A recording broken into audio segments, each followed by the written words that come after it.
गर्मी की एक दोपहर थी। सूरज आसमान पर खूब रोशन था और पंखे की हवा में गर्मी की शिद्दत कम करने की पूरी कोशिश हो रही थी। कमरे में हल्की हल्की खुशबू फैल रही थी। शायद नीचे किचन में कुछ खास पक रहा था। ऊपर वाले कमरे में बाबा जान बैठे तस्बीह कर रहे थे।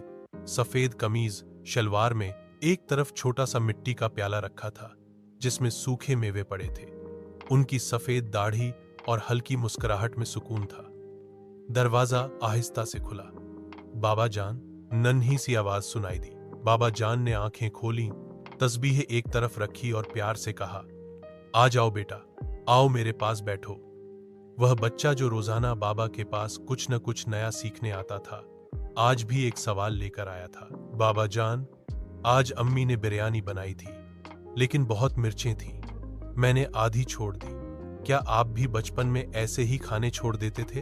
बाबा जान हंसे, फिर मोहब्बत से बच्चे को करीब बिठाकर कहने लगे, नहीं बेटा, हम तो मिर्च वाले खानों को बड़े शौक से खाते थे और छोड़ने का सवाल ही पैदा नहीं होता था।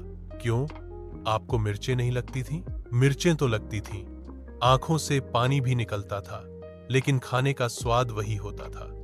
न फास्ट फूड था, न बर्गर, न पिज्जा, बस दाल, रोटी, चावल और कभी कभी गोश्त।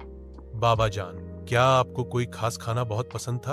हाँ, माश की दाल और घी वाले चावल। तुम्हारी दादी जब वो बनाती थीं, तो सारा मोहल्ला खुशबू से महक जाता।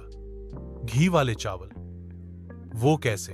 बेटा, वो देसी घी होता था, बेजार का नहीं, घर का बिना हुआ। चावल को दम देकर उस पर वो खालिस घी डालती थे, ऊपर से प्याज का बिघार।